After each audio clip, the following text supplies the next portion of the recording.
낭만서점 23회 두 번째 트랙 시작합니다. 안녕하세요. 소설 쓰는 정희연입니다. 예, 안녕하세요. 평론 쓰고 있는 서입니다. 네. 작가님 왜? 네. 제가 좀 발랄하게 소개를 네. 했죠. 네. 오늘 네. 평론가님 눈 상태가 있어요. 네. 항상 그 쌍꺼풀이 한쪽만 있거나 양쪽이 다 있거나 둘 다 없거나. 되게 디테일한 관찰. 근데 오늘은 한쪽만 굉장히 헬스하게 있네요. 네. 사실 이 한쪽만 쌍꺼풀이 생기는 게 전 좀 컴플렉스거든요. 저도 그런데. 그러세요? 이게 약간 눈이 멍하게 보여요. 오늘 좀 그래요. 네. 그래서 제가 밤샜는데 평론가님 밤새고 온 포스랄까? 저 밤 안 샜는데요. 네. 요즘에 저는 약간 뭐 여러 가지로 원고 마감 때문에 작가님도 그러시겠지만 네. 좀 스트레스를 받고 있더니 이게 그 눈으로 나타나더라고요. 진짜 눈은 마음의 창인 것 같아요. 그런가 봐요. 스트레스 받는데 못 주무시는 거예요? 아니면 스트레스는 받고 잠은 잠대로? 잠은 되게 잘 자는데요. 안 깨고 잘 자요. 일어나 보면 증상으로 네. 눈으로 나타나는군요. 그런 것 같더라고요. 근데 작가님 오늘 밤새고 오셔가지고 그러네요. 힘들지 않으세요? 힘들어요. 그러니까 저 완전히 엄밀하게 말하면 밤을 샌 건 아니고요. 네. 7시 20분까지는 분명히 깨 있었어요. 예. 그래서 잠깐 참을 수가 없어서 졸음을. 그렇죠. 네, 잠깐 힘들어요. 5분만 눈을 붙이리라 이랬는데 깨보니 예. 네, 9시가 넘었고 예, 저희 아이들과 온 가족이 다 같이 자고 있더라고요. 그래서 대형 사고가 일어났던 거죠. 네. 예. 근데 저는 오늘 좀 시간을 착각해가지고 네. 원래 10시 반에 우리 녹음 뵙기로 했는데 시작이잖아요. 네. 네. 10시에 여러분 온 거예요. 아침 녹음 아침입니다. 밤 아니고. 네. 그래서 뭐하지? 와가지고 이렇게 띵가띵가 있다가요. 미리 듣는 소설 녹음도 좀 하고. 네, 오랜만에 미리 듣는 소설 올라가네요 오늘. 예. 평론가님 목소리로. 예, 제가 오늘 녹음을 좀 해봤는데요. 네, 올라갔겠네요 이미. 예. 역시 작가님의 그 미리 듣는 소설이 좋다라는 생각을 제가 녹음하면서 다시 한번 하게 됐어요. 그건 저희가 파일을 듣고 판단하겠습니다.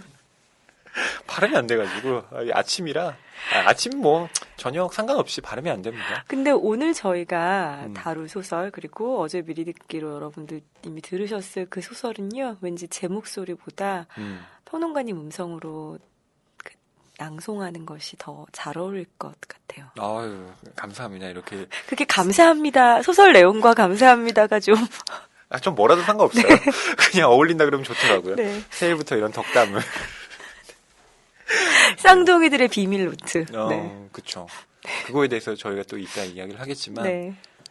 참 그거에 대해서 드릴 말씀이 많습니다. 네, 그런 것 같아요 오늘. 기대해 주시고요. 네.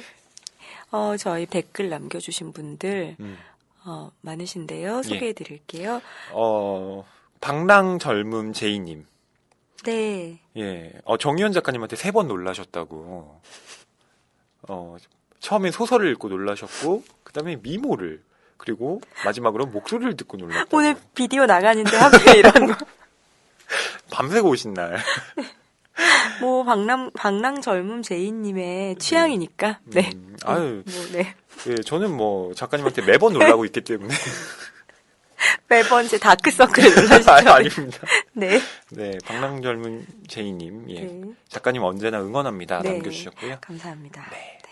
그리고 굿굿 하트님. 네. 람마의 비유가 적절하셨다고. 네. 평론가님이 람마 얘기하셨잖아요. 그 하루 이야기하면서. 예, 남자로 네. 변하고 여자로 변하기도 네. 하는. 네. 천국보다 낯선을 읽으시고 또 그 아름다운 문장들에 빠져 계셨던 여름이 생각나신다고 네. 하셨는데요. 이장욱 작가님 장편이죠. 네. 예, 그렇습니다. 이번에 소개해 주신 단편 정말 잘 읽어볼게요. 매번 너무나도 감사합니다. 이렇게 남겨주셨습니다. 네, 감사합니다. 네, 저희가 더 감사드리고요. 네. 네. 지성감 이모님, 네. 아직 이제 듣기 전에 쓰셨어요. 바로 네. 다운 받자마자 예. 고요한 밤 낭만서점을 듣는 시간이 참 좋아요. 정희연 작가님 목소리가 이 밤에 참 잘 어울리는 것 같아요. 예. 네, 감사합니다. 아침에도 잘 어울리고 점심에도 잘 어울렸으면 더 좋겠네. 근데 저희가 네. 항상 아침에 녹음하는데 네. 이게 또 밤에 듣는 거는 주로 새벽에 많이 들으셔서. 네. 네. 그게 또 신기하네요. 네. 또 한줌님께서 야 장문의 댓글을 또 그러네요. 남겨주셨습니다. 네. 예. 처음으로 그 댓글을 다셨다고 하셨는데요. 평론가님에 대한 이 평론에 대한 네. 이야기를 또 이렇게 남겨주셨습니다. 네. 감사드리고요. 예. 네. 이 부분 마지막 부분은 우리 허위평론가가 왠지 부끄러우실 것 같아서 제가 예. 읽겠습니다. 어느 때보다 평론이 문학과 독자를 연결하는 다리로서 고민이 필요한 때라는 생각이 드네요. 잠자리 들기 전에 낭만서점 생각하다가 문득 조용하지만 분명하게 찬찬히 자기 길을 가고 계시는 것이 보이는 크크크 평론계의 아이돌 느낌표 허위평론가 응원하고 싶어서 남깁니다. 네, 감사합니다. 예. 저는 네 정말 이 한줌님 네, 감사드리고요. 가족 아니시죠? 글쎄요. 누굴까? 네. 내 지인인가? 네. 예, 어쨌든 제 주변에서는 이런 댓글을 다는 분이 없기 때문에. 네, 그럴 것 같아요. 다 왠지 지인은 아니실 것 같은 다 절 느낌. 미워해요, 지인들. 그래서 정말 네. 힘이 됩니다. 네, 정말로. 감사드리고요. 예, 감사드립니다. 예, 저도 요즘 늘상 계속 하는 고민이거든요. 그러니까 평론이라는 것이 지금 이 시대의 존재 방식이 뭘까? 존재 이유가 뭘까? 고민하고 있는데, 나름대로 저는 어쨌든 서툴게나마 그 길을 걸어보려고 하고 있는데요. 예, 이런 응원이 참 네, 힘이 됩니다. 되죠. 예. 왜냐하면 우리가 길을 가면서도 정말 이게 맞나? 아닌가? 혼란스러울 때가 많잖아요. 예. 네. 그럴 때 정말 이 길이 뭐 맞는지 아닌지 판단해 줄 사람은 아무도 없지만 예. 누군가 뭐 아주 소수라도 한 명이라도 너 그 길 괜찮은 것 같아. 나도 그렇게 생각해. 라고 하는 그 한마디가 예. 정말 힘이 되죠. 예, 그렇습니다. 한줌님, 네, 앞으로도 잘 부탁드리고요. 또, 뽀로뽀로미님, 네. 저희가 장소팔 고춘자 콤비를 떠올리신다고. 네, 케미가 꿀잼이에요. 네. 저 후배한테도 이런 얘기 들었어요. 둘이 만담하는 것 같다고. 누가 장소팔이고 누가 고춘자입니까? 남자가 장소팔. 이거 만담 못 들어보셨죠? 네, 저는 잘 모르겠어요. 네, 저는 저도 물론 아주 어렸을 때 또 환상의 만담 콤비예요. 또 네. 남자분과 여자분이. 그래서 저희가 웃기나 봐요. 네. 요즘 부쩍 개그냐 웃기다 뭐 이런 소리를 소설 뭐 잘 분석한다 이런 이야기를 듣는 게 아니라 저 주변에서 둘이 왜 이렇게 웃겨 뭐 이런 이야기를 그게 이제 있습니다. 제가 좀 저를 놓기 시작하면서 예, 저를 이렇게 이제 드러내놓으니까 네. 이 사람의 어떤 저를 가리고 있었던 장막 같은 것들이 위장막이 네, 사라져버린 네. 거죠. 그러다 보니 그렇군요. 아무래도 좀 이런 네. 저희 근데 요새 정말 큰일이 오프닝이 제일 재밌다는 얘기를 많이 들어서 안 되는데. 안 네. 되는데. 네. 소설 분석 열심히 좀 하고 있습니다. 네. 책이 가득한 그리고 소설을 사랑하는 책방 여기는 낭만서점입니다.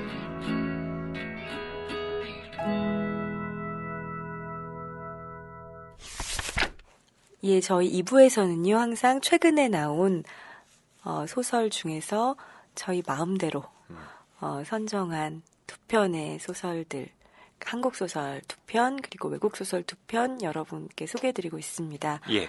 먼저 허위평론가님이 한국 소설 준비하셨어요. 네, 제가 가지고 온 소설은요. 첫 번째 박솔매 작가님의 도시의 시간이라는 장편입니다. 네. 네, 박솔매 작가님은 또 많은 분들께 뭐 아직 그렇게 친숙한 이름은 아니라는 생각이 드는데요. 이번에 이 소설을 또 통해서 여러분께 박솔매 작가의 작품을 한번 읽어보셨으면 하는 바람에서 들고 왔습니다. 네, 뭐 대중적으로는 뭐 아직 그러실 수 있겠지만 뭐 한국 문학을 예. 그 꾸준히 열심히 따라 읽으시는 독자들에게는 이게 결코 낯선 이름은 아닙니다. 네, 예, 아주 그렇습니다. 최근 문학적으로 많은 주목을 받고 있는 그런 젊은 대표적인 소설가입니다. 예, 2009년에 자음과목으로 등단을 했는데요. 5년 동안에 이 4권의 책을 출간했습니다. 그리고 문지문학상, 뭐 젊은 작가상 등 그런 네. 수상도 많이 하셨고요. 작년에는 김승옥 문학상이라고요. 예. 네, 그해 나온 그 단편집 중에서 뭐 다 망라해서 가장 좋은 단편집에 한 권 주는 예. 그 상이거든요. 그걸 받으셨어요. 예, 네. 그렇죠. 이번에는 그 경장편인데요. 이 대구에서 내 청춘이 생활하는 이야기를 담고 있는 작품입니다. 네. 나와 우미, 우나, 배정이라는 이 4명의 청춘들이 어떻게 한 시기를 통과해 가는가, 그 도시의 시간은 어떻게 이들에게 작동하고 있는가를 탐색하고 있는 그런 소설입니다. 네. 그래서 여러분께서 서울이 아니라 이 대구라는 공간을 한번 청춘과 관련시켜서 생각해 보시고 싶은 분들에게 추천드리고 싶은 작품입니다. 네. 그 박솔매 작가가 그려내는 그 지금 21세기의 젊음의 풍경들이 저는 참 인상적이거든요. 예. 네, 장편도 기대가 많이 됩니다. 네, 제가 그리고 두 번째로 들고 온 작품은요, 권리 작가님의 상상범이라는 작품입니다. 네. 네, 권리 작가님은 그 사이코가 뜬다로 한겨레 문학상을 받으며 등단한 작가님입니다. 그 권리라는 이름이 필명인데요. 아버지와 어머니의 성을 한자씩 따서 지은 네. 예, 필명이라고 하더라고요. 그래서 이 권리라는 이름이 저는 좀 특이하다는 생각을 했었는데요. 이런 뜻을 갖고 있었구나 처음 알았는데, 이 상상범의 경우에는 6년 만에 낸 신작이라고 합니다. 미래 소설인데요. 2322년의 사회를 배경으로 하고 있습니다. 모든 범죄자들이 사라진 시대에 상상만이 범죄가 되는 이 이상한 세계를 블랙 코미디적으로 그려낸 작품입니다. 그래서 이 로텍법이라는 게 존재하는데요. 이 로텍법의 제1조 1항에 항목이 이렇습니다. 상상은 범죄 행위이다. 네, 이 나라가 우라질이라는 곳인데요. 네. 이게 그러니까 영어로 돼 있어요. URAZIL 네. 이렇게 우라질. 딱 봐도 이 작가님의 의도가 드러났다는 거 알고 계시겠죠. 예, 짐작이 아마 되실 거라 생각을 하는데요. 어떻게 이 상상이 범죄가 되는 이 사회에서 사람들이 살 수 있는가? 네. 저는 그냥 설정 자체부터 재미있더라고요. 너무 재밌네요. 그러면 소설가들은 전부 이 범법자잖아요. 현행범. 그렇죠. 현행범이잖아요. 네. 그래서 이 상상이라는 것에 대해서 이 극단에 밀어붙인 어떤 네. 소설이라는 생각이 들었습니다. 네. 역시 한번 기대가 되네요. 읽어보시길 추천드립니다. 네. 작가님께서는 또 해외 네. 문학 준비하셨죠? 네, 이제 한국 문학은 젊은 우리 작가들 소개해 주셨네요. 근데 외국 소설은 거장의 네, 장편 2편입니다. 첫 번째 소개해드릴 소설은요, 제목이 스토너예요. 스토너요. 네, 예. 요즘 소설 좀 관심 있고 많이 읽으시는 독자들은 좀 제목 들어보셨을 것 같아요. 저희도 낭만서점에서도 사실은 뭐 스토너 하면 어떨까 네. 이런 이야기를 나누기도 했는데요. 그만큼 기다렸던 그런 작품입니다. 예. 이 존 윌리엄스라는 작가가 1965년에 미국에서 발표한 소설인데요. 정말 뭐 신기하게도 50년 만에 2013년에 올해의 책으로 선정된 네, 그런 정말 책입니다. 뒤늦게 빛을 네, 본 뒤늦게 책이네요. 빛을 본 책이죠. 그리고 작가가 떠난 지 20년 만이라고 해요. 그래서 더 큰 화제를 모았는데요. 그만큼 예, 책을 읽고 나면 전 아직 안 읽었습니다. 예. 네, 커다란 울림이 있다고 합니다. 내용은요. 농부의 아들인 스토너가 19살에 스스로의 의지와는 상관없이 농업을 배우기 위해서 대학에 갔는데요. 셰익스피어의 73번째 소네트라는 것을 처음 접하면서 문학의 세계에 눈을 뜨게 되고요. 예. 고향에 돌아가는 대신 영문학자의 길을 걷기로 하는 그런 이야기입니다. 예. 그래서 뭐 교수가 되어서 일견 뭐 성공한 것처럼 보이기는 하지만 사실 그는 뭐 어떤 출세보다 학문 그 자체, 문학 그 자체에 집중을 하면서 점점 고립되어 가고요. 그의 삶은 세상의 기준으로 보면 실패와 다름없다고 합니다. 그리고 개인적인 불행들과 세계대전, 대공황 이런 것들을 겪으면서도 마지막까지 계속 연구를 하면서 자기 자신으로 살려는 이야기, 예. 자기 자신임을 증명하려는 이야기라고 합니다. 그래서 저는 곧 읽어볼 예정이에요. 예. 네, 곧 제 여행을 가는데요. 이거 한 권 들고 가려고 합니다. 네. 네. 정현 작가님이 여행지에 들고 갈 소설로 네. 좀 기억에 남을 것 같습니다.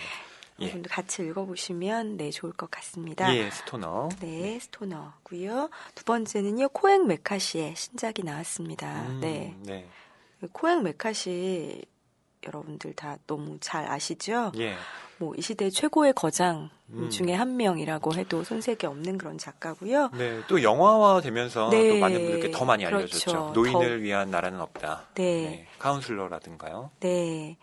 그래서 정말 출간될 때마다 많은 독자들이 사랑해 주시고 또 평단에서도 네, 사랑하는 그렇죠. 정말 그 둘의 사랑을 다 받는 그런 작가, 우리 시대 작가인데요. 그가 극형식을 취해서 집필한 야심찬 소설이라는 설명이 있네요. 예. 서사가 아닌 등장인물들의 대화가 이야기의 축이라고 합니다. 네. 네, 근데 뭐 코행 메카시의 소설이 그렇듯이 인간의 운명이라는 원초적인 질문을 던지고 있다고 합니다. 그리고 꾸준히 연극 무대에 올려졌고요. 예. 토미 리 존스의 연출로 HBO에서 드라마 영화로 제작이 이미 됐대요. 그렇군요. 네. 예, 그래서 뉴욕의 흑인 개토를 배경으로 흑인 남자와 백인 남자 사이에 팽팽한 긴장을 다룬 그런 극적인 소설이랄까요? 네, 그렇다고 하는데요. 저도 곧 읽어볼 예정입니다. 근데 코행 메카시의 소설을 읽으면 참 힘들어요. 네. 그럼요. 네. 그 소설을 위안을 얻기 위해서 읽는다는 분들이 계신데요. 네. 대부분의 좋은 작품들은 위안보다는 그 역설적 위안이라고 할까요? 그렇죠. 삶의 참혹함을 봄으로써 네. 내 삶은 적어도 이렇진 않아. 예, 어떤 뭐 그럴 수도 그런 있죠. 위안을 네. 받게 만드는 소설이 네.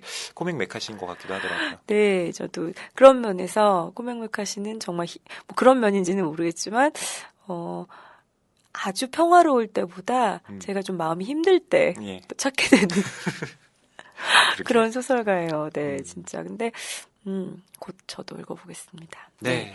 저 이 두 편 포함해서 아까 말씀하신 그 두 편 중에서 또 저희가 다음 2부에서 다룰 수 있으면 또 다뤄보겠습니다.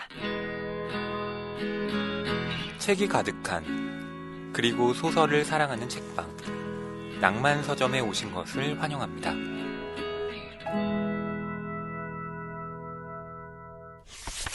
자, 신간 소개는 여기까지 하고요. 저희 2부에서 오늘 같이 이야기 나눌 소설 말씀드리겠습니다. 예. 저희가 한국 소설과 또 해외 소설들 이렇게 소개를 해드렸는데요. 이번에는 해외 소설 중에 하나를 골랐습니다. 네. 좀 낯설다라고 생각하시는 분들도 계실 것 같은데요. 이름이 우선 작가의 이름이 아고타 크리스토프입니다. 네, 그런데 이 평론가님과 저의 세대의 차이가 여기서 확 나오는데요. 이 아고타 크리스토프와 존재의 세 가지 거짓말이라는 제목을 낯설다고 생각하는, 완전히 낯설다고 생각하는 사람이 분명히 있을 것 같고요. 문학 독자 중에서도 우앗 이러면서 느낌표를 5개를 확 하는 이 아고타 크리스토프란 이름은 그렇게 정확하게 양분된다고 저는 생각해요. 예, 아마 저도 그럴 거라고 생각하는데요. 저는 전자입니다. 네. 작가님의 그 기준에 따르면 저는 아고타 낯선 크리스토프를 처음 들었습니다. 네. 예. 왜냐하면 이 소설이 그 처음으로 한국에 번역된 건 90년대잖아요. 네. 그러니까 저는 90년대에 초등학생이었거든요. 그래서 뭐 이런 소설이 있는지 없는지 뭐 잘 알지도 못했고요. 근데 단언할 수 있는 건 90년대든 2000년대든 간에 이 소설은 분명히 어떤 임팩트를 계속해서 가지는 작품이라는 겁니다. 네, 예. 정말 걸작이라고 말해도 과언이 아닌 그런 소설입니다. 근데 이 한국에서는 뭐 헝가리 작가예요. 아고타 크리스토프가 까치라는 출판사에서 이제 3권으로 예. 출간이 됐었어요. 상중하 네. 출간이 됐었고요. 그래서 이제 많은 문학 독자들에게 정말 놀라움과 충격을 안겨주었던, 그래서 이제 제 또래 혹은 이제 제 위의 선배 소설가들이, 많은 분들이 정말 좋아하는 책이다, 권하고 싶은 책이라고 그 리스트에 올리는 예. 네, 그런 책입니다. 예. 그런데 중간에 이 책이 절판이 됐는지 네, 책을 구하기가 너무너무 어려워진 거예요. 또 여러 권으로 분권이 돼 있고 이러니까요. 그래서 책을 좋아하는 사람들이 이 책을 한번 읽어보고 싶은데 구할 수가 없다. 그래서 좀 전설의 이름인 것처럼 그런 이 존재의 3가지 거짓말을 둘러싼 그 맥락에는 어떤 구멍이 있습니다. 그렇게. 그랬군요. 네. 저는 사실 이 부분에 대해서는 전혀 몰랐거든요. 작가님께 옛날 이야기를 듣는 듯. 네, 그래요? 네. 좋네요. 네. 근데 아마 많은 분들께서 도대체 그럼 아고타 크리스토프, 그래 알겠어. 그럼 이 책의 제목이 뭐야? 이렇게 궁금해하실 것 같은데요. 네, 책 제목이 뭔가요, 작가님? 네, 책 제목은 여러분 읽고 들어오셨죠? 네, 존재의 3가지 거짓말입니다. 예, 네. 존재의 3가지 거짓말. 이 책 제목을 저는 보고 사실 이 존재라는 제목이 들어가면 참 소설이 어렵다라는 생각을 많이 했거든요. 그렇죠. 그리고 이제 반사적으로 떠오르는 이 제목이 있잖아요. 예, 제목이 있죠. 네. 바로 밀란 쿤데라의 네. 참을 수 없는 존재의 가벼움. 네. 예, 그것도 사실 읽기 쉬운 소설이 아니거든요. 그럼요. 예, 어렵습니다. 밀란 많이 쿤데라의 어렵죠. 예, 그 작품이요. 그래서 저도 이게 존재라는 말이 들어가서 네. 무척 어렵겠는데? 라고 하고 봤는데 생각보다 막 그렇게 뭐 난해하다? 네. 읽기에 힘들다라는 생각은 들지 않았습니다. 그리고 제가 처음에 읽기 시작할 때 막 겁을 좀 들였잖아요. 네. 힘들다, 읽기가. 네. 약간 각오하고 네, 봐서 그런지도 모르겠어요. 각오하고 읽어라 이렇게 얘기했는데요. 거기에는 이게 가독성 굉장히 좋고 정말 잘 읽히는데 그것과는 다른 힘듦이었던 것 같아요. 그렇죠. 네. 분명히 읽는도 너무 잘 읽히고 너무 재미있는데 읽는 동안 너무 힘이 들어요. 네. 네. 그러니까 이 소설이 담고 있는 세계와 네. 부딪히면서 네. 자기의 감정들이 이렇게 좀 마모되거나 또 균열되는 부분들이 있습니다. 네, 눈과 머리가 힘든 것이 아니라 영혼이 힘들어지는 소설이랄까요? 네. 그래서 이 존재의 세 가지 거짓말을 저는 이번에 소개해 드리게 된 이 기회가 아마 저에게도 또 여러분께도 좋지 않을까, 좋은 어떤 계기가 되지 않을까, 이런 생각을 좀 했습니다. 네. 아까 작가님께서 이 존재의 3가지 거짓말을 또 국내의 많은 작가분들께서 이 추천하는 책으로 꼽으신다고 말씀을 하셨는데요. 과연 제가 기사를 찾아보니까 정말 많은 작가분들께서 이 책을 언급을 하셨더라고요. 네. 대표적으로 좀 소개를 해드린다면 네. 그 2009년에 이 교보문고가 꼭 한 번쯤 읽어야 할 책들이라는 주제로 그 명사 18분께 그 설문을 돌렸더라고요. 네, 한 것만 꼽아달라는 거예요. 네, 그렇습니다. 그 2009년에요. 네, 저도 있다면서요. 그럼요. 네, 네, 좀 작가님도 잊어버렸네요. 네. 네, 찾아왔습니다. 네. 그때 이 존재의 세 가지 거짓말을 추천한 작가분들이 바로 신경숙 작가님과 김현수 작가님. 네, 딱 한 것만 꼽아야 되는데 그렇습니다. 예, 두 분이 책을 하셨네요. 예. 네. 이 책에 대해서 신경숙 작가님은 이 거짓말이라고 믿고 싶은 세계를 통과하고 나면 이 세상이 그 누구라도 이해하고 싶게 만드는 매혹적인 소설.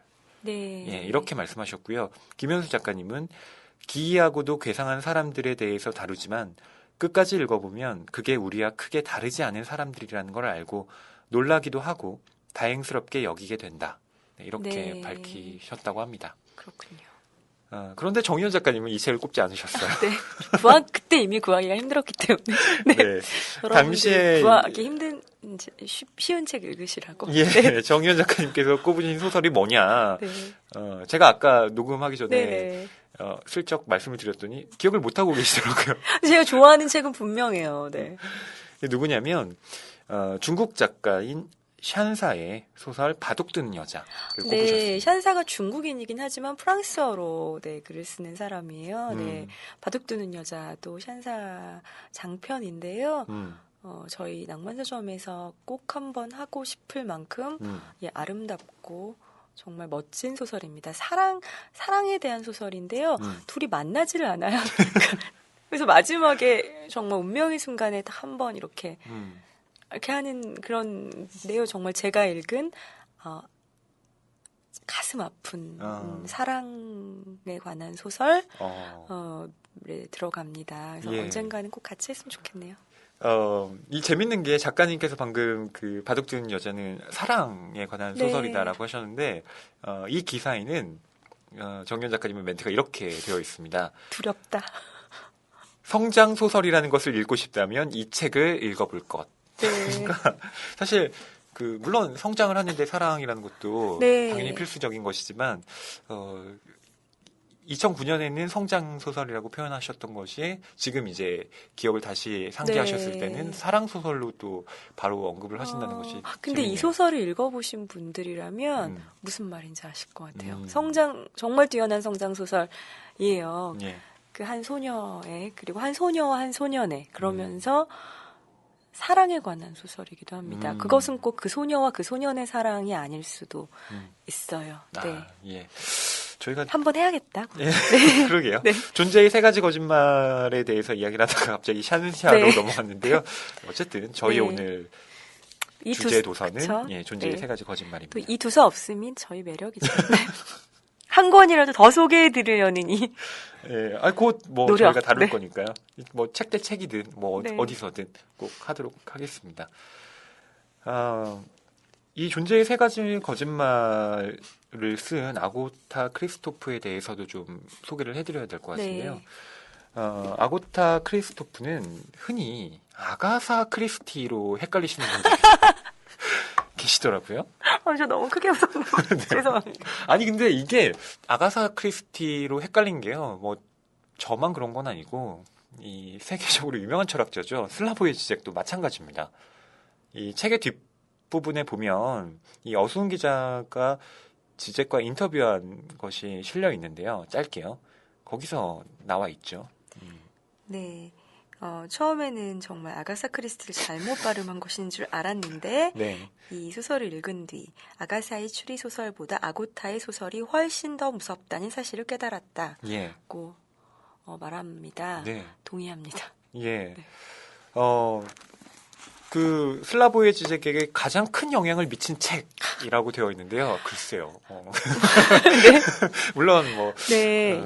영향을 미쳤겠지만 어머, 이 앞에 이렇게 네, 박혀 이렇게 있군요. 딱하니 네. 붙어 있습니다. 네.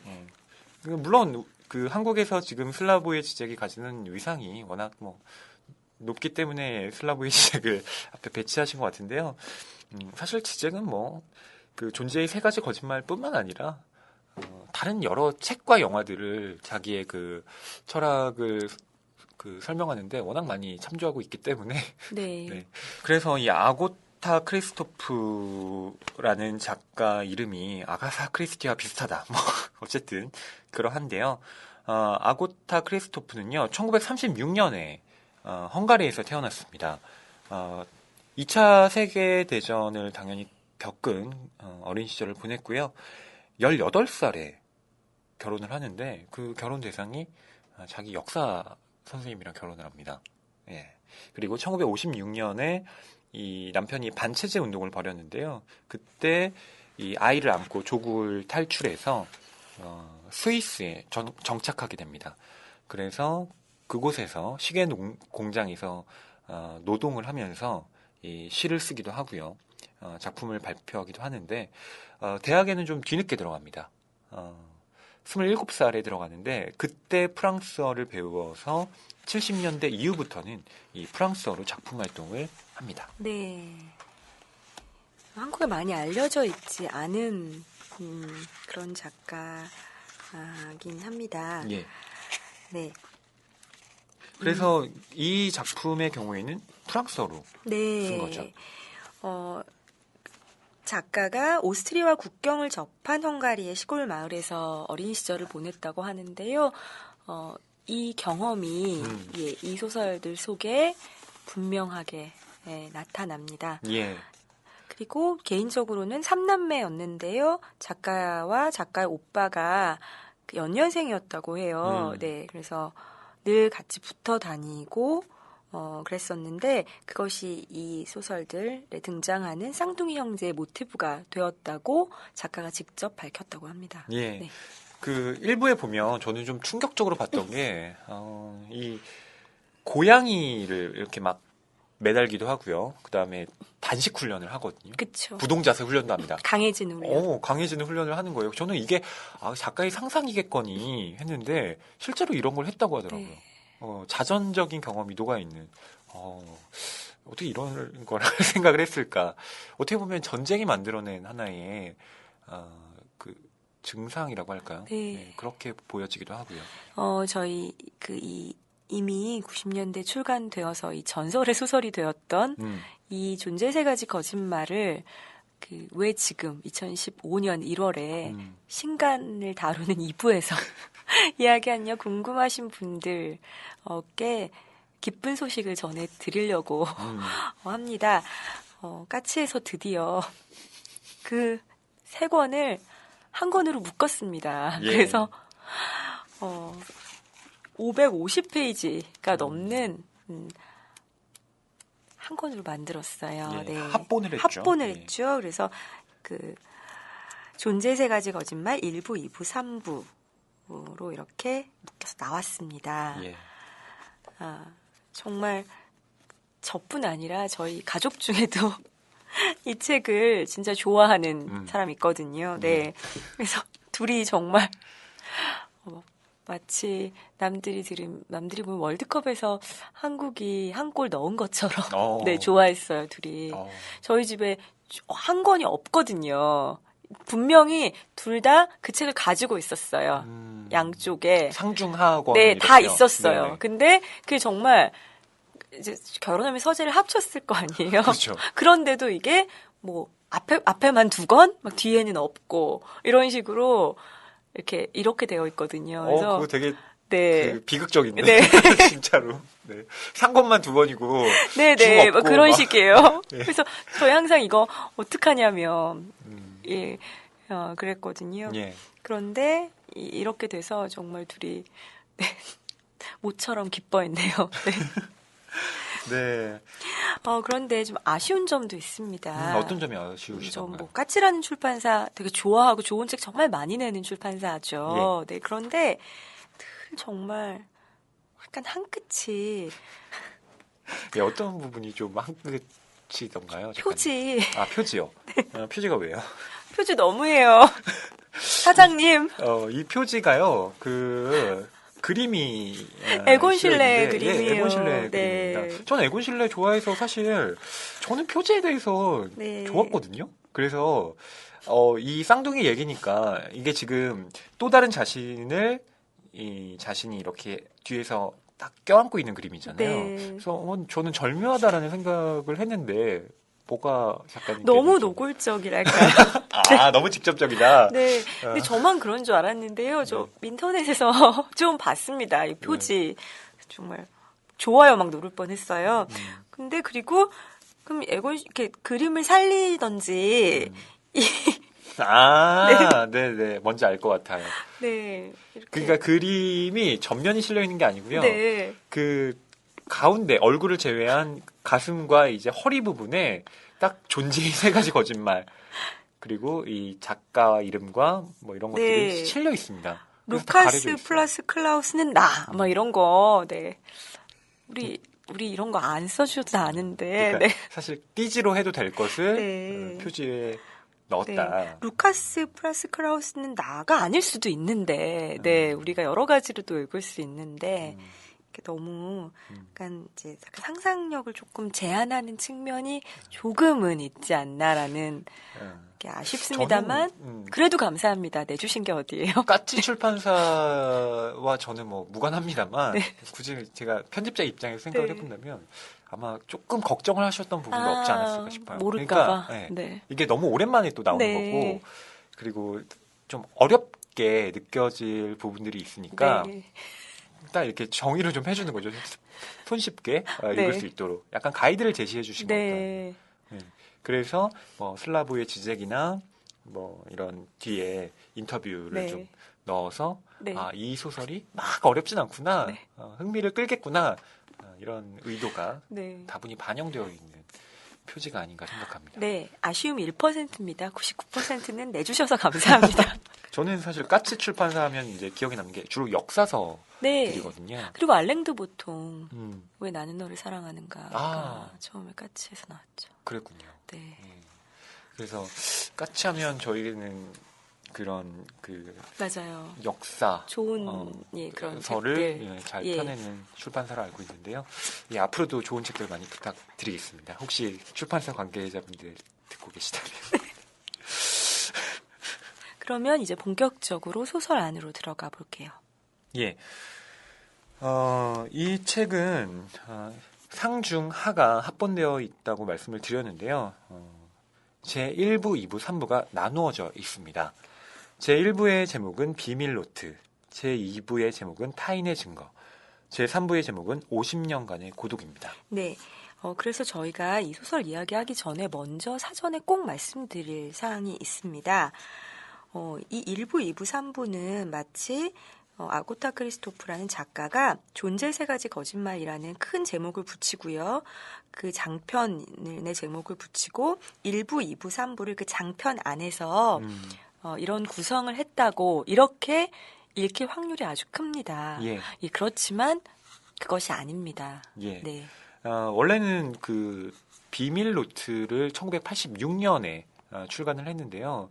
원래는 이 뒤에 후속작들을 발표할 계획은 갖고 있지 않았다고 해요. 네. 그러니까 이 소설 존재 세 가지 거짓말이라는 제목은 사실은 세상에는 존재하지 않는 제목이죠. 오직 한국에서만 존재하는 제목입니다. 예. 출판사에서 만든 제목인가 봐요. 네. 그렇죠. 그래서 이게 제가 1부, 2부, 3부의 제목을 각각 소개해 드렸는데요. 그것도 원제하고는 좀 다릅니다. 예. 네. 뭐 말씀을 드린다면 비밀 노트라고 번역되어 있는 것의 원제는요. 커다란 노트고요. 네. 타인- 86년에 예. 네, 썼습니다. 최초로. 타인의 증거라고 번역이 된 2부의 그 이름은 원제가 증거입니다. 네. 이것은 몇 년도에? 1988년입니다. 네. 그리고 50년간의 고독이라고 번역된 것의 원제는 세 번째 거짓말이고요. 네. 1991년에 출간됩니다. 네. 이렇게 분명히 시간차를 두었고요. 저희가 아고타 크리스토프에게 직접 이야기를 들어본 게 아니므로, 예. 네. 아마도 이 세 편의 소설들이 뭐 긴밀하게 연결이 되어 있지 않다고 말씀드릴 수는 없습니다만 반드시 하나의 소설이다라고 말할 수도 없다는 것. 그 얘기를 꼭 드리고 싶어요. 그래서 예전에 소설 읽으셨던 분들 예. 특히 그걸 잘 모르시고 1부와 2부는 어떤 연속선상에서 읽힙니다. 그런데 3부로 가면 분명히 주인공들, 등장인물들의 이름은 똑같은데 그들의 어떤 위치가 다 다르거든요. 예. 서사가 다 다릅니다. 그렇죠. 1부와. 그래서 대혼란에 빠지시는 거예요. 네. 그래서 또 제목도 세 번째 거짓말이라고 또 한국 출판사에서 붙였기 때문에, 정말 읽는 독자 입장에서는 이 3부를 머리를 싸매고 있는 거죠. 한 5번, 6번 읽어야 이해가 된다. 라거나, 그러면 우리가 앞에서 1부, 2부 읽었던 것은 다 꿈이었냐, 환상이었냐, 무엇이 현실이고 무엇이 꿈이냐 놓고 아마 제 생각에는 그 당시 굉장히 격렬한 그렇죠. 친구끼리 독서 토론회 이런 데서 막 토론이 벌어지고 그랬을 것 같아요. 그렇죠. 이게, 그러니까, 보는 관점에 따라서 너무 다양한 어떤 해석의 지평들이 맞습니다. 열리는 작품이기 때문에, 물론 뭐 모든 좋은 작품이라는 흔히들 그렇지만, 이건 정말 그 작가가 그런 장치들을 굉장히 많이 해놨기 때문에, 제 생각에는 만약 평론가들이 이 작품에 대해서 이제 평론을 한다면, 그 평론은 아마 이 작품의 전체를 담아내지는 못할 것 같아요. 어떠한 평론도. 맞습니다. 다 단면만을 아마 보여줄 수 있는 그런 평론이 수밖에 없지 않을까 합니다. 네. 그리고 저는 그렇게 생각합니다. 이 1부와 2부와 3부를 그 작가의 의도가 처음부터 하나의 큰 그림을 가지고 이것을 거대한 한 편의 장편이다. 이렇게 읽으셔도 된다고 생각합니다. 네. 그래서 그 3부를 마음껏 해석하셔도 된다고 생각해요. 네. 그게 저의 이 책을 읽을 때 독서 방법이었습니다. 너무나 힘드시겠지만, 그런 또 매력이 있을 것 같아요. 그것을 찾아내는, 그리고, 무엇이 환상이었고, 무엇이 현실이며, 지금 이 루카스와 크라우스는 어디에 있는가를 찾아내는 그 독법도 아주 매력적일 것 같고요. 이제 저는 예전에는 그렇게 읽었습니다만, 지금은, 그렇게 읽히지가 않더라고요. 지금 시간이 지난 다음에는 나이가 들어서 힘든 게 싫어서 그런가 봐요. 네. 구태여. 그렇게 생각하고 싶지 않아서. 그렇죠. 1부와 2부를 저는 연속선상에서 읽었고요. 3부는 다른 소설이라고 재독할 때는 저는 그렇게 읽었습니다. 그렇게 읽어도 무방합니다. 네. 그래서 저희가 오늘 이 작품을 여러분께 소개해 드릴 때는 어떤 식으로 좀 소개를 해드리면 좋을까 생각을 해봤는데요. 뭐 1부와 2부를 묶어서 얘기를 해도 좋을 것 같고요. 아니면 각각 다르게 놓고 봐도 좋을 것 같은데 그냥 제안을 드리기로는 역시 3부로 나눠져 있으니까 우선은 따로따로 좀 소개를 해드리는 게 낫지 않을까 싶습니다. 네, 저도 그렇게 생각합니다. 네. 1부는 비밀 노트라는 제목이 붙어 있습니다. 원제는 커다란 노트예요. 노트는 노트예요. 그리고 이 노트라는 것이 또 정말로 소설 속에 계속 나옵니다. 네, 아주 중요해요. 이 소설의 주인공인 루카스와 클라우스인 이 형제는요, 자신의 일들을 기록합니다. 그 기록한 공책이 바로 이 커다란 노트라고 이야기를 할 수가 있겠죠. 커다란 노트는 비밀 노트이기도 하죠. 네, 이 이야기는 정말로 이 소설은 흥미로운 것이 1인칭 시점인데요. 맞습니다. 네, 우리라는 1인칭입니다. 그걸 뭐라고 부르나요, 평론가님? 이걸 그러니까 우리라고 할 때는 보통 뭐 복수 시점 이렇게밖에 말할 수 없을 것 같은데요. 근데 이 우리라는 표현을 쓸 때는요, 대체로 그 선동문 그렇죠. 쓸 때나 우리는 앞으로 진격할 것이다, 뭐 진격하자, 뭐 이런 거죠. 그렇습니다. 그런 식의 이제 그 집단들을 이야기할 때 우리라는 말을 쓰지 사실 소설에서는 잘 쓰지 않거든요. 그러니까 우리라는 말은 소설에서는 정말 보기 힘든 그 시점인데 아고타 크리스토프는 우리라는 그 인칭을 택합니다. 네, 이런 식입니다. 첫 문장이 우리는 대도시에서 왔다. 밤새 여행한 것이다. 엄마는 눈이 빨개졌다. 엄마는 커다란 골판지 상자를 들었고 우리는 각자 작은 옷가방을 하나씩 들었다. 아버지의 대사전은 너무 무거워서 우리 둘이 번갈아 가며 들었다. 예. 이런 식입니다. 그렇습니다. 네.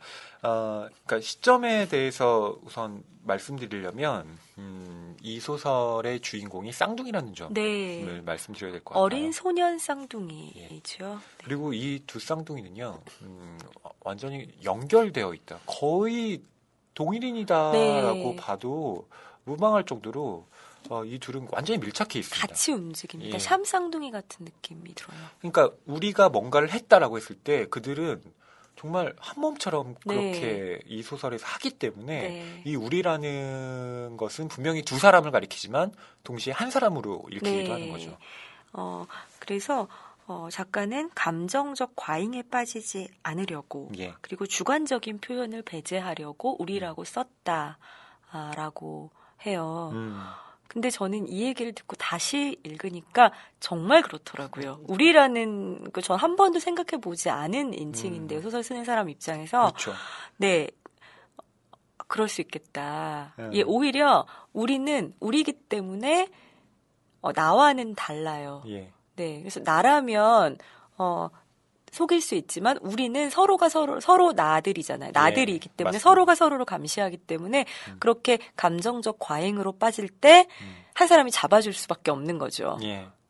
그러니까 서로 그런 상호적인 관계를 맺고 있기 때문에 이 우리라는 시점이 가진 힘이 네, 그러니까 소설임에도 불구하고 또 이들 자체가 감정 표현을 하지 않는 서술을 그렇죠. 함에도 불구하고 독자들은 오히려 이들이 어떤 마음을 갖고 있을까 계속 추측하게 네. 될 수밖에 없는 네, 그런 일종의 그거죠. 츤데레 같은 거죠. 그러니까 잘 못해주는 것 같은데 뭐 알고 보면 좀 잘해주고. 그러니까 이 시점이 감정적으로 안 썼는데 독자에게는 네. 감정적으로 읽힐 수밖에 없게 만드는. 네, 그렇습니다. 그리고 이 쌍둥이들의 캐릭터를 보여주는데 아주 적확하죠. 왜냐하면 이 쌍둥이들은 결코 어떤 주관적으로 무엇인가를 행동하지 않는다고 말합니다. 예. 네, 뒤에서도 또 나올 텐데요. 예를 들어서 누군가 배고픈 사람, 추운 사람에게 먹을 것과 모포를 가져다 줍니다. 쌍둥이는. 예. 그래서 그에게로 다시 가자 그는 말합니다. 너희는 정말 친절하구나. 우리는 말했다. 우리는 친절하고 싶어서 이러는 게 아니에요. 다만 아저씨에게 너무나 필요한 것들이니까 가져다 주는 것이죠. 이것이 바로 이 쌍둥이들의 성격입니다. 예. 그러니까 말한 대로 그 감정적으로 어떤 일을 하는 것이 아니라 그 당위 때문에 그것이 필요하기 때문에 객관적인 어떤 것으로 그것을 하는 거죠. 그렇다면 우리는 독자들은 이런 질문을 할 수밖에 없죠. 그것이 과연 정말 객관적인 것인가? 무엇이 객관적인 것인가를 이런 감정을 배제하고 주관적인 표현을 배제하는 이런 방식으로 오히려 역설적으로 물을 수 있어요. 예, 네. 그렇습니다. 성격에 대해서 워낙 이 캐릭터들이 흥미롭기 때문에 네. 그것은 좀 더 뒤에서 자세히 말씀드리도록 하고요. 우선은 이 쌍둥이들이 일부에서 어떤 일을 겪고 있는지에 네. 대해서 또 설명을 드려야 할 것 같습니다. 쌍둥이들이 처한 네, 기가 막힌 끔찍한 환경이죠. 갑자기 놓여버린 환경입니다. 네. 네. 뭐 한마디로 말씀드린다면 줄거리 요약입니다. 일부에 네. 줄거리 요약을 좀 해드리죠. 네, 작가님. 네. 네, 제가 이제 처음에 읽어드렸어요. 우리는 대도시에서 왔다. 대도시에서 갑자기 어떤 시골 마을로 왔습니다. 우리는 쌍둥이 형제고요. 아버지와 어머니와 함께 살았어요. 아주 사랑을 많이 받고 대도시에서 살았는데요. 전쟁이 일어난 것 같고요. 네. 그래서 아버지는 어디론가 갔고 예, 짐집이 네. 되었는데 종군 기자로 네. 갔습니다. 예. 그리고 엄마는 대도시에서 이제 위험해서 아이들을 둘 수 없고 그렇지만 엄마는 아이들을 벌어 먹여야 하기 때문이라고 나오죠. 연락을 끊고 절연했던 할머니의 집, 할머니의 시골 마을로, 그러니까 자기 친정 엄마의 시골 마을로 예. 이 소년들을 데리고 옵니다. 네. 그런데 그 할머니가 그렇게 자애로운 할머니가 아니에요. 자유롭기는커녕 어. 네. 되게 좀 마녀? 마을에서는 마녀라는 이름으로 네. 불리고 있죠. 예, 할머니는 정말 원시적인 생활을 하는 것 같고요. 아주 탐욕스럽고, 그리고 남편을 독살했다는 예, 그런 의심을 받는, 그 마을에서 왕따를 당하는 것 같고요. 스스로 또 마을을 왕따시키는 것 같은, 막 정말 고약한 냄새가 나고, 씻지도 않고, 예. 아주 막 남의 것을 막 뺏는 것 같기도 하고요. 그렇게 좀, 문명을 거치지 않은 그런 생활을 하는 그런 할머니입니다. 예. 그 성격도 못 한마디로, 되셨어요. 예. 이 손자들한테 야, 니네 일 안 하면 밥 안 준다. 네. 이렇게 말씀하시고요. 놈들이 막 이런, 네. 그리고 항상 그 우리 예쁜 손자들이 아니라 이 자식들이라고 네. 말합니다. 아마 이게 번역이라서 이런 거지 실제 원어는 아마 더 심할 더 거예요. 심한 네. 이 XX들이라고 말했을 것 같은데요. 네. 그런데 이제 이 어린 그 도시의 소년들은 처음에 이 야성의 그 시골 마을의 이 환경에 와서요. 할머니 밑에 와서 정말 멘붕을 겪습니다. 예. 멘붕이라고 하면 우리가 정말 우스개로 멘붕이 왔어 이러는데 멘탈이 붕괴됐다는 말이잖아요. 네. 그 표현이 왠지 정말 좀 들어맞아요. 저는 그러니까 이 멘탈이 붕괴되었다는 이 말이 그러니까 적합한 이유가 사실 자기의 원래 온전한 어떤 정신이 어떤 사건으로 인해서 부서지잖아요. 네. 그러면 다시 그 정신이 구축될 때는 다시 그러니까 재조직될 때는 이전의 정신과는 또 달라질 수밖에 없는 네. 그 멘탈이 될 수밖에 없거든요. 그러니까 이 쌍둥이들은 멘붕의 과정을 거침으로써 또 다른 멘탈을 획득하게 되는 거죠. 네. 그걸 스스로 만들어 나가는 거예요. 네, 말씀하신 대로 이 비밀 노트라는 이 소설의 그 과정이 멘탈이 붕괴해서 새로운 멘탈을 재조립해 가는 그렇죠. 그 과정이 담겨져 있는 것이 이 비밀 노트겠네요. 예. 네. 그래서 마을에서 겪은 여러 가지 일들, 뭐 이를테면 언청이 소녀와의 일이라든가 또 당번병, 뭐 병사의 일이라든가 에피소드들이 이 짧은 챕터로 구성이 되어 있습니다. 네, 60개의 그 짧은 노트들로 네, 구성이 되어 있습니다. 이 쌍둥이 소년들은요, 이 정말 극악한 상황에 맞닥뜨려서 대면을 해서 살아남기 위해서 자신들을 바꾸는, 개조하는 과정. 예, 거칩니다. 그 과정들이 정말 너무나 아프고 적나라하게 묘사가 되어 있는데요. 예. 이런 식입니다. 몸을 단련하다라는 챕터에서는요. 할머니가 자주 때려요, 소년들을. 그리고 다른 사람들도 툭하면 우리의 뺨을 갈기며 발로 걷어차는데 우리는 그 이유조차 모른다. 맞으면 아프니까 운다. 그 육체적 고통이 느껴지는 거죠. 예. 그래서 우리는 우리의 몸을 단련시키기로 결심했다. 아파서 우는 일이 없도록 하기 위해서다. 그래서 우리는 서로의 뺨을 갈깁니다. 예. 주먹으로 때립니다. 누가 일해놨냐? 우리가요, 할머니. 서로 싸웠단 말이냐? 왜? 아무것도 아니에요, 할머니. 걱정 마세요. 연습을 한 것뿐이에요. 우리는 발가벗는다. 서로의 알몸을 혁대로 갈긴다. 맞을 적마다 말한다. 하나도 안 아프다. 하나도 안 아프다. 어느 정도 시간이 지나니 우리 감각은 정말로 없어졌다. 아픈 것은 누군가 다른 사람이었다. 우리는 이제 울지 않는다. 할머니가 짜증을 내고 소리를 지르면 우리는 이렇게 말한다. 소리 지르지 말고 차라리 때려주세요, 할머니. 더요, 할머니. 보세요, 할머니. 우리는 다른 쪽 뺨도 내놓겠어요. 성경에 나오는 말처럼. 이렇게 됩니다. 이것을 예. 뭐라고 표현해야 할까요? 그러니까요. 힘듭니다. 네. 쌍둥이들은 어른이 아닙니다. 네. 아이들이에요. 아이들이 스스로 이렇게 하는 거죠. 네. 그러니까 이건 그 어떤 외부적 환경에 요인이 없으면 이들은 아마 이렇게 하지 않았을 겁니다. 그러니까 도시에서 어머니와 아버지와 함께 뭐 그런 안온한 생활을 했다면 이들은 밝고 활기찬 아이들로 자라났을 거라고 생각하는데요. 보통의 아이들, 그렇죠. 네, 도덕이 무엇인지, 세상의 도덕은 이것이야, 세상의 규범은 이것이야, 이렇게 해야 해, 서로 때리면 안 돼, 이런 네, 세계죠. 그렇죠. 그 세계의 질서의 질서에 세계. 편입해 네. 들어가는 거죠. 네. 그런데 이들은 야생의 세계라고 불려도 좋을 만한 그런 곳에 이제 뚝 떨어지게 됨으로써 자기만의 법, 자기만의 세계를 구축해 갑니다. 그런 과정이 몸을 단련하다라든가 다른 챕터들에 서술되어 있는 거죠. 몸을 단련하다를 읽어드렸는데요. 이 부분도 아프지만 저는 이 60개 개의 챕터 중에 하나를 고르라면 정말 힘들지만 정신을 단련하다라는 부분을 고르겠어요. 예. 이 부분은 정말 참 힘들었습니다. 예. 할머니가 우리에게 말했다. 개자식들. 사람들은 우리에게 말했다. 마녀의 새끼들. 망할 자식들. 또 다른 사람들은 말했다. 바보, 불황배, 조무래기, 똥꼬집, 불결한 놈, 돼지 새끼, 깡패, 썩어 문드러질 놈, 고얀 놈, 악독한 놈, 살인귀의 종자. 우리는 이런 말을 들을 때마다 얼굴이 새빨개지고 귀가 윙윙거리고 눈이 따갑고 무릎이 후들거린다. 우리는 더 이상 얼굴을 붉히거나 떨고 싶지 않았다.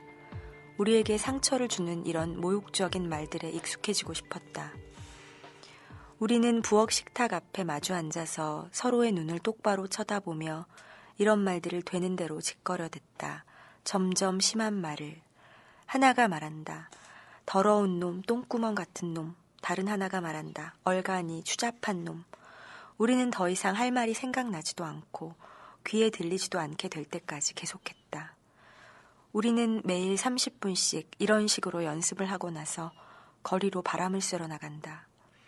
우리는 사람들이 우리에게 욕을 하도록 행동하고는 우리가 정말 끄떡없는지를 확인했다. 그러나 옛날에 듣던 말들이 생각났다. 엄마는 우리에게 말했다. 귀여운 것들, 내 사랑, 내 행복, 금쪽 같은 내 새끼들. 우리는 이런 말들을 떠올릴 적마다 눈에 눈물이 고인다. 이런 말들은 잊어야 한다. 이제 아무도 이런 말을 해주지 않을 뿐만 아니라 그 시절의 추억은 우리가 간직하기에는 너무 힘겨운 것이기 때문이다. 그래서 우리는 연습을 다른 방법으로 다시 시작했다. 우리는 말했다. 귀여운 것들, 내 사랑, 난 너희를 사랑해. 난 영원히 너희를 떠나지 않을 거야. 난 너희만 사랑할 거야. 영원히. 너희는 내 인생의 전부야. 반복하다 보니 이런 말들도 차츰 그 의미를 잃고 그 말들이 주던 고통도 줄어들었다. 이 몸과 정신을 이렇게 아프게 단련해가는 이 아이들의 모습이 정말로 왜 단련하지 않으면 안 되는가라는 물음을 갖게 만드는데요. 그것들은 동시에 이 아이들은 무엇 때문에 그렇게 할 수밖에 없었는가? 네, 이렇게 이들이 처한 상황 자체를 문제시하게 만듭니다. 네. 예, 그게 이 소설에서는 그 군인들, 전쟁 뭐 이런 표현들로 나오는데요. 이 아이들이 살고 있는 곳 할머니 집이 바로 그 국경선 근처입니다. 예, 그래서 어떤 지역과 어떤 지역을 분할하는 그 공간에서 이 쌍둥이 아이들도 그 경계 안에서 계속 왔다 갔다 하는 거예요.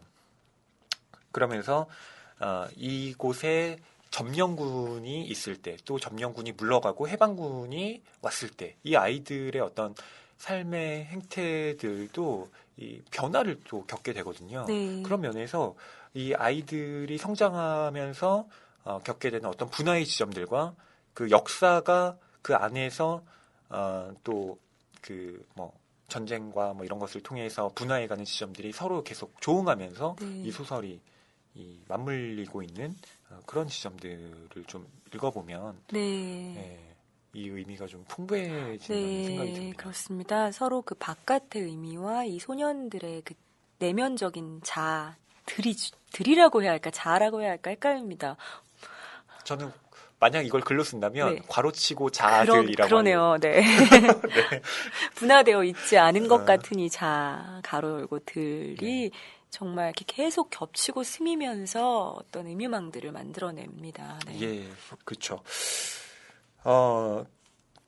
이들이 노트를 기록할 때 필수적인 원칙이 있죠. 네. 그러니까 아까 작가님께서 읽어주신 뭐 정신을 단련하다 부분에도 나오지만 이들은 자신들이 한 행동, 말만을 기록합니다. 그렇습니다. 생각, 감정 이런 건 절대로 쓰지 않아요. 우리라고 했기 때문에 감정을 쓸 수 없는 거죠. 예. 그래서 그 부분, 이들이 어떻게 자신들의 노트를 기록하는 원칙을 세웠는가를 네. 좀 읽어드리도록 하겠습니다. 우리가 잘했음이나 잘 못했음을 결정하는 데에는 아주 간단한 기준이 있다. 그 작문이 진실이어야 한다는 것이다. 우리는 있는 그대로의 것들, 우리가 본 것들, 우리가 들은 것들, 우리가 한 일들만을 적어야 한다. 예를 들면 할머니는 마녀를 닮았다 라고 써서는 안 된다. 그것은 사람들이 할머니를 마녀라고 부른다 라고 써야 한다. 이 소도시는 아름답다 라는 표현도 금지되어 있다. 왜냐하면 이 소도시는 우리에게는 아름다울지 모르지만 다른 사람에게는 추하게 보일 수도 있기 때문이다. 마찬가지로 우리가 당번병은 친절하다 라고 쓴다면 그것은 진실이 아니다. 당번병이 우리가 모르는 심술궂은 면을 가지고 있을지도 모르기 때문이다. 따라서 우리는 이렇게 써야 한다. 당번병은 우리에게 이불을 가져다 주었다. 우리는 또한 호두를 많이 먹는다라고 쓰지 호두를 좋아한다라고 쓰지 않는다. 왜냐하면 좋아한다는 단어는 막연한 단어이기 때문이다. 거기에는 객관성이 부족하다. 호두를 좋아한다와 엄마를 좋아한다는 같은 의미일 수가 없다. 첫 번째 문장은 입안에서의 쾌감을 말하지만 두 번째 문장은 감정을 나타낸다. 감정을 나타내는 말들은 매우 모호하다. 그러므로 그런 단어의 사용은 될 수 있는 대로 피하고 사물, 인간, 자기 자신에 대한 묘사, 즉 사실에 충실한 묘사로 만족해야 한다. 네, 지금 읽어주신 부분 들으니까요, 마치 누군가의 아주 멋진 소설 창작 특강을 듣는 기분이 들기도 해요. 저는 옆에 뭐라고 적었냐면요. 리얼리즘의 기율이라고 적었습니다. 네. 물론 뭐 진짜 리얼리즘 소설들이 꼭 이렇게만 써야 된다는 건 아니지만 흔히 얘기하는 어떤 자연주의라고 할 때의 그런 작품들은 굉장히 그 건조하게 어떤 현상들을 그냥 서술할 뿐이잖아요. 네. 그럴 때 느껴지는 그 소설의 느낌들이 이 쌍둥이들이 말하는 그 노트의 기록 방식과 매우 유사하다. 이런 느낌을 좀 받았습니다. 네. 진짜 그러네요. 네. 네. 이 친구들이 아마 이대로 잘 자라났으면 정말 훌륭한 작가가 되지 않았을까?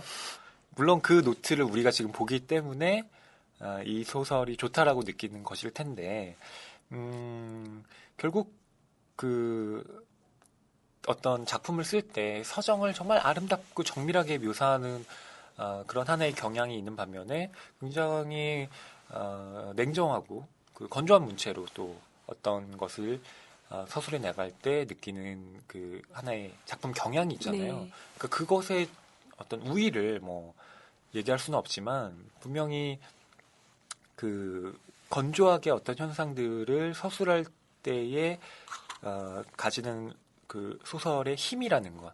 저는 뭐 그것이 굳이 얘기한다면 리얼리즘이 가진 하나의 에너지가 아닐까 생각하는 쪽인데요. 이 전쟁이 참혹하다라고 말하지 않고 이 소년들이 살아가는 방식을 이야기함으로써 오히려 그 전쟁 와중의 상황의 참혹성을 드러내는 방식. 이것이 네. 아고타 크리스토프의 소설 쓰기가 아닌가? 네, 저는 그렇게 생각합니다. 예, 그리고 어떤 소설을 쓰는 사람들이 기본적으로 알아야 할, 그런데 예. 많은 그 습작생들이 놓치고 있는 부분이기도 합니다. 왜냐하면 저는 이제 문예창작과를 나중에 들어간 사람이잖아요. 예. 나이가 들어서. 근데 저희 소설가인 박기동 선생님한테 소설을 처음 배웠거든요. 예. 근데 저 1학년 1학기 수업이요. 저희가 소설이나 뭔가를 써가면 절대로 슬프다, 아름답다, 좋다라는 주관적인 느낌이 들어있는 문장을 쓰면 엄청나게 혼났습니다. 형용사를 배제하는 거군요. 감정이 들어있는 형용사.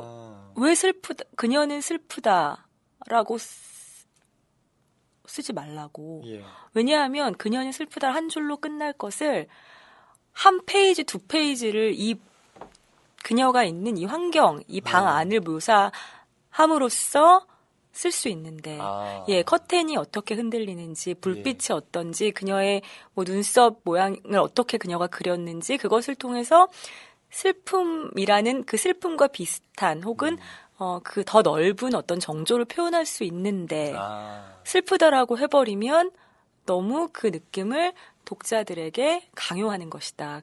네가 그녀가 슬픈지 아닌지 어떻게 아냐? 슬픔이 무엇이냐? 그렇죠. 라고 물으셨죠. 저희는 그런 훈련을 문예창작과에서 서울예대 문예창작과에서 정말 1년 동안 받아요. 예. 네, 네, 정말 다른 세상이 열리는 것 같습니다. 그런 훈련을 하면요, 네, 카메라로 찍히는 것처럼 보라고 하죠. 그리고 어떤 걸 하냐면 카메라로 찍힌 사진을 보여줘요. 그러면 느낀 정조를 말해보라고 하죠. 예를 들어 어떤 그림을 보고 너 이 그림이 어때? 그러면 슬퍼요. 네. 혹은 뭐 어두워요.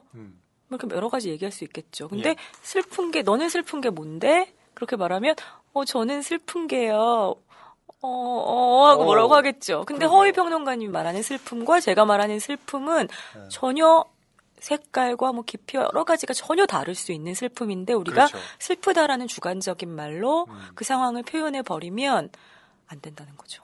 안 된다는 게 아니라 소설가의 책무가 아닌 거죠. 네. 소설가는 그러네요. 감히 그것을 할 신이 아니기 때문에 감히 세상의 모든 슬픔을 관장하는 사람이 아니거든요. 그래서 그냥 그의 뭐랄까요? 뭐라고 할까? 네. 그냥 그의 눈빛이 살짝 흔들리는 것 같은 것. 네. 그리고 혹은 그녀가 눈물을 흘리는 것. 뭐 이런 것으로 표현할 수 있을 따름이죠. 네. 네. 이 쌍둥이들의 그 노트 기록 방식을 이야기하다가 이 작가님의 그 습작 시절에 창작론까지 듣게 됐는데요. 근데 많은 그 창작 그 공부하는 분들이 선생님으로부터 이런 것들을 배울 거예요. 그런데 그때는 참 힘들었어요. 왜 슬프다라고 경제적으로 쓰면 되는데 그렇죠. 내가 왜 그거 한마디를 못 써서 그래서 지금은 유명한 작가가 된 저희 동기가 있어요. 남자 친구인데 그 친구가 대표적으로 막 이렇게 투덜거리곤 했어요. 선생님 저는 그냥 좋다, 나쁘다라고 쓰겠습니다. 라고 했는데요. 그 친구랑 최근에 그런 이야기를 해본 적은 없지만 지금은 우리는 너무 잘 이해하죠. 왜 선생님이 그때 그러셨는지. 그리고 지금은 이제는 좋다, 나쁘다, 슬프다를 쓰기도 하고 쓸 수도 있지만 그 좋다, 나쁘다, 슬프다를 정말 원고지 열매로 표현할 수 있는 사람이 좋다, 나쁘다, 슬프다를 쓰는 것과 그런 것을 못 쓰는 사람이 그렇게 한 문장으로 단언해 버리는 것 사이에는 엄청난 간격이 있다는 거. 네. 저는 이 무슨? 네. 작가님의 이 소설 말씀을 들으니까 저도 글 쓸 때 요즘 그런 생각들을 많이 했거든요. 그러니까 평론은 흔히 물론 문학의 어떤 부문 중에 하나지만 가장 그 건조한 글쓰기라고 생각이 많이 되는데요. 근데 문장을 쓰다 보면 어느 순간 이것이 좀 건조하기는 한데 이것이 건조함을 가장하고 있는 건 아닌가? 네. 그러니까 제가 제 문장을 쓸 때요.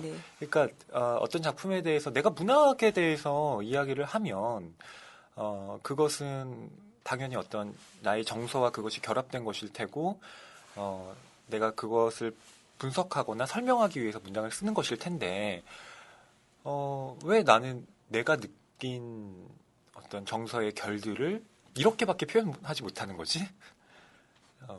요즘 원고를 쓰면서 그런 생각이 들었거든요. 근데 사실 그 평론적인 글쓰기는 아무도 안 가르쳐 줍니다. 근데 저는 기본적으로 다 비슷하다고 생각해요. 네. 어떤 것을 객관적으로 묘사해보는 것, 네. 그 감정, 주관적인 표현들. 그래서요, 그 훈련을 받지 않더라도 생리적으로 그 문학에 대한 감각이 있는 사람들은 어느 정도 안다고 생각해요. 그렇죠. 네. 그런데 왜 요즘 셀러브리티들이 소설 쓰시잖아요. 네. 그럼 그분들이 뭐 글을 못 쓰는 분들은 아닐 거예요. 어떤 다른 식의 글들을 뭐 많이 그렇죠. 오셨고 이런 분들이 내가 장편 한번 내보리라 해서 쓴 소설들을 보면 뭐 일반 독자들이 보기에는 재밌네 서사가 이럴 수도 있는데 이제 전문가들이 보기에는 그 소설을 좋다고 말할 수가 없는 이유가 그런 훈련이 안 되어 있기 때문이에요. 아무도 그걸 배우지 않았기 때문에 아무한테도. 그래서 저는 그런 분들이 그런 걸 좀 배운다면 기본적으로 이제 글에 대한 감각이 있으신 분들이 그런 훈련을 좀 하고 사회적으로 소설 쓰는 게 사실은 그렇잖아요. 저 누구나 사실 소설 쓸 수 있는 거잖아요. 근데 예. 많은 그 소설 처음 쓰시는 일반인들이 그냥 시작을 하시는 거예요. 근데 이런 것들을 좀 어딘가에서 가르쳐주는 학원이 있으면 좋겠다라는 생각을 해요. 근데 그러면 그게 비단 글쓰기 학원이 아니라 예. 우리 인생을 살아가면서 자기 감정을 다스리는 학원? 그런 역할도 할 것 같아요. 예. 네. 저희 신문방과를 졸업하신 우리 PD님이 예. 신문방송학과에서도 1년 동안 네, 뉴스를 객관적으로, 예. 네, 오직 객관적으로 보는 그렇죠. 수업을 하신다고 하는데요. 그것도 되게 재밌을 것 같네요. 네.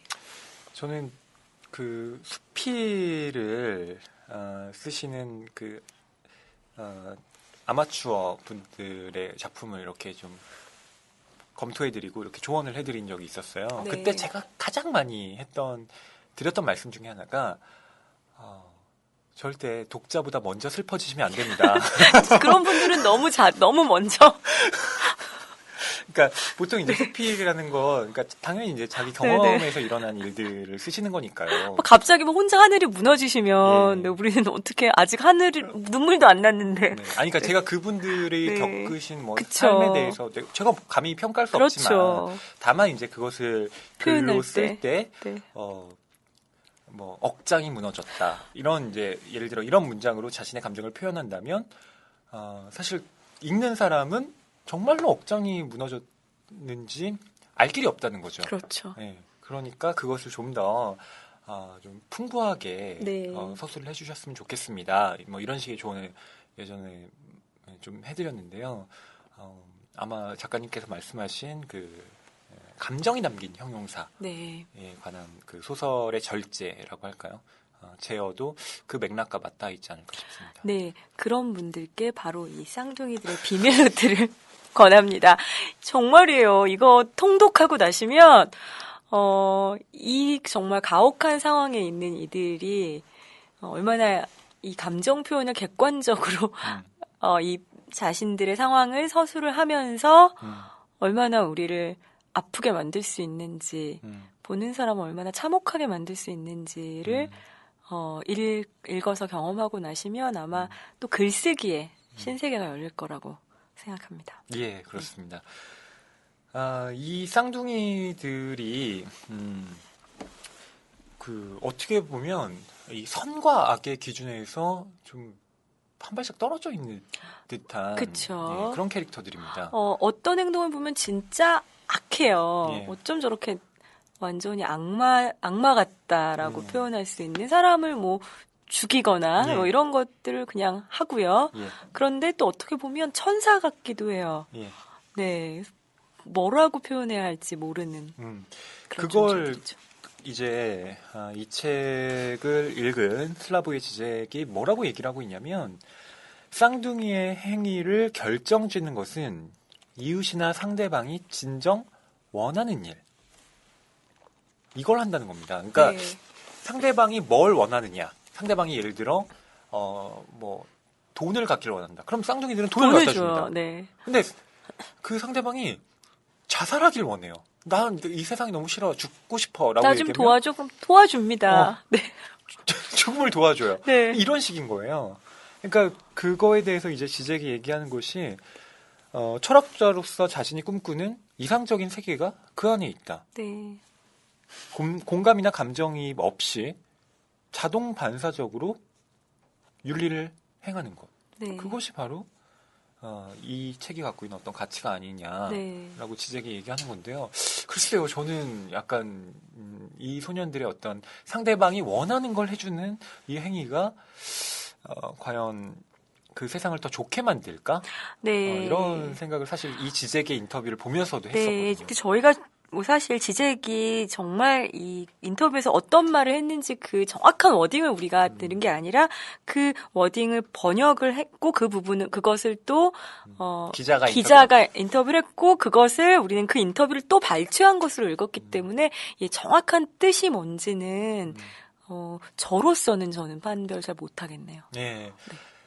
그러니까 그 윤리에 대한 문제, 그러니까 언제나 뭐 철학이나 문학이나 항상 거론될 수밖에 네. 없잖아요. 즉 어떻게 살 것인가에 대한 문제인데, 뭐 대표적으로는 뭐 레비나스 같은 철학자는 상대방의 얼굴, 타인의 얼굴이 나에게 호소한다는 거잖아요. 네. 그러니까 그 얼굴 자체를 보면 그 상대방이 원하는 걸 하지 않을 수밖에 그러니까 해야만 하는 그런 네. 상황에 처하는 윤리의 의무에 맞닥뜨리게 된다라고 말을 하는데, 저는 근데 잘 모르겠더라고요. 네. 그러니까 뭐냐면 내가 사실은 저 얼굴을 내 스스로 왜곡하고 있는 건 아닐까? 저 사람이 슬픈 표정을 짓는다고 나만 그렇게 보는 것은 아닐까? 라는 의심이 들 때가 있더라고요. 그러니까 이 소년들이 하는 것도 저는 어떻게 보면 그런 식의 그 맹목적인 윤리를 실천하는 것이기도 하지만 동시에 굉장히 폭력적인 윤리이기도 하다는 생각을 이 쌍둥이들의 행위를 보면서 들었거든요. 네. 네. 그래서 좀 무섭다는 생각을 했습니다, 사실은. 무섭죠. 네. 네. 섬뜩하죠. 예. 네. 왜냐하면 이 소년들이 하는 행동들을 상대방이 말한 것을 해주는 거거든요. 그러니까 상대방이 뭐 드러내는 것. 네. 네. 그러니까 어떤 식으로든, 그러니까 말로 그냥 지나가는 말로 하든 뭘로 하든 네. 말로 표현한 것을. 난 정말 죽고 싶다고.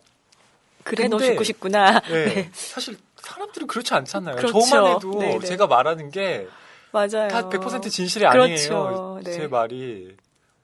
네. 근데 누군가가 제 말을 듣고, 너 그러고 싶구나. 네. 그래? 뭐 너 죽고 싶구나 이러면서 그렇게 해줄게 이러면 되게 끔찍할 것 같거든요. 쌍둥이랑 네. 같은 말에 살고 싶진 않아요. 저도요. 쌍둥이랑 별로. 네. 네. 또 쌍둥이들이 만나는 인물들도 참 예사롭지 않습니다. 네. 네. 그래서 여러 인물들이 등장을 합니다. 먼저 그 마을에 신부님이 있고요. 예. 그다음에 신부님도 이분이 좋은 분인지 나쁜 분인지 정말 모호합니다. 네. 그렇군요. 그런 신부님이 있고요. 또 신부님의 일을 도와주는 그 하녀 역할을 하는 그리고 이 쌍둥이들을 일주일에 한 번씩 목욕시켜주고 빨래도 해주는 그런 누나도 있고요. 네. 예. 그리고 그 할머니 집에 새 들어 사는 네, 그 군인들도 있죠. 예. 그러니까 할머니가 말하자면 하수구를 네. 하는데요. 그 하수 집에 이제 새 들어 사는 사람이 그 점령군의 장교입니다. 네. 예. 그리고 이제 그 장교를 이렇게 수행하는 당번병이 이제 네. 수시로 출입하고요. 네, 그런데 그들은 나치의 점령군이에요. 그래서 나치 장교와 나치 군이죠. 근데 그들은 나치 나쁜 사람들이죠. 그런데 그 소년들은 그들을 좋다 나쁘다라는 어떤 판별하지 않습니다. 예. 그것도 정말 아주 독특한 지점인데요. 그들을 개인과 개인의 관계로만 예. 네, 읽습니다. 예. 그래서 당번병과 그 장교는 이 소년들에게 대체로 이 소년들을 친절하고 우호적이고 예. 어떤 뭐 사랑이라고 말할 수는 없겠지만 네. 어떤 뭐 관심과 우정 같은 것들이 있거든요. 네. 그런 방식으로만 이 인물들을 그려냅니다. 예. 그래서 장교가 보면 그 독일군 장교나 당번병이 막 2차 세계대전에서 그려지는 그 악독한 모습으로는 등장하지 잘, 않아요. 안 나타나고요. 네. 다만 이 인물들이 전부 뭘 갖고 있냐면 그 성적인 문제들, 네. 이 성과 결부된 어떤 행동들을 거의 모든 인물이 네, 합니다. 강박적인 네. 어떤 문제들. 네. 네. 그러니까 저는 이 부분도 좀 이 소설을 독해할 때 좀 관심을 기울여야 되지 않을까 생각을 했는데요.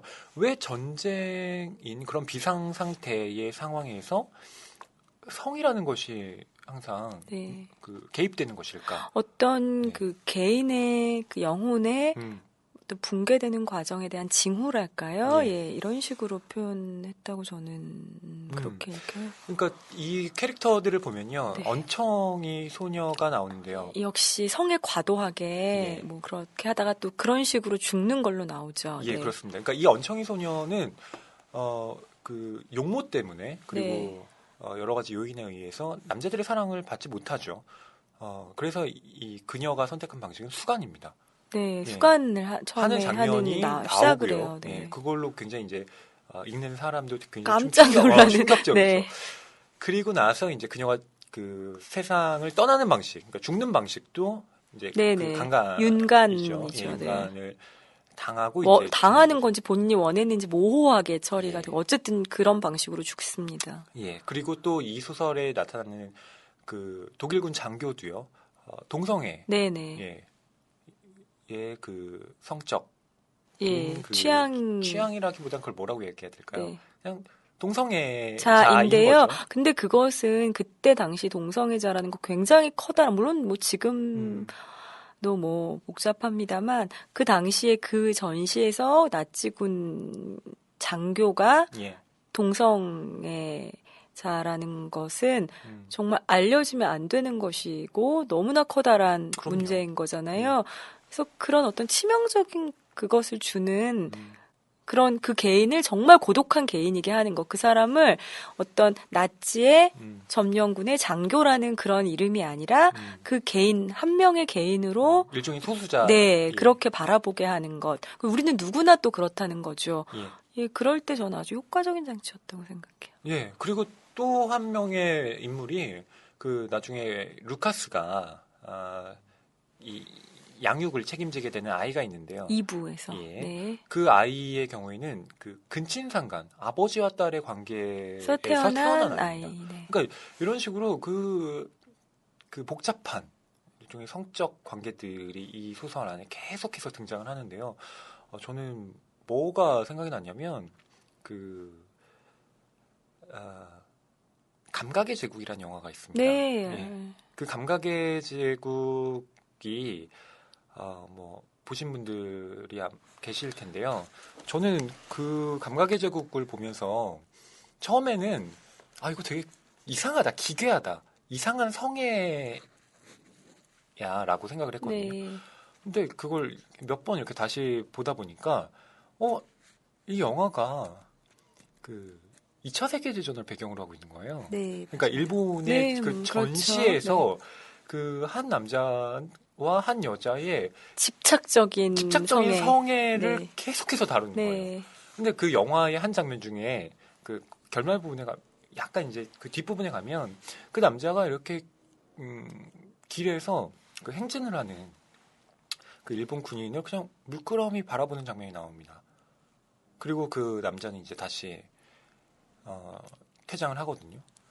그 말하자면 그러한 어떤 모든 국민이 정성을 다해서 모든 힘을 다해서 그 적국을 네, 때려 부셔야 네, 하는 맞아요. 그런 상황에서 이 남자는 다른 방식으로 네. 자기의 에너지를 끊임없이 소비하고 있는 거예요. 네. 오히려 그런 방식이야말로 윤리적일 수 있다는 그렇... 기묘한 네. 어떤 결론을 그 감각의 제국이라는 영화가 보여주는 게 네네. 아닌가? 저는 그런 생각도 그 영화를 보면서 했는데 이 존재의 세 가지 거짓말의 어떤 성도 어떻게 보면 이런 그 예외 상태, 비상 상태의 인물들이 어떠한 방식으로 자신의 성을 도착적으로 그 행위를 함으로써 그 세계를 견뎌나가는가. 그 견딤의 방식일 수도 있겠구나. 아까 네. 작가님 말씀하신 대로. 네. 예, 그렇다는 생각이 좀 들었습니다. 저도 그 성이야말로 정말 개인의 가장 첨예하고 예민한 어떤 비밀스러운 부분이라고 이야기가 될 수 있는 거고요.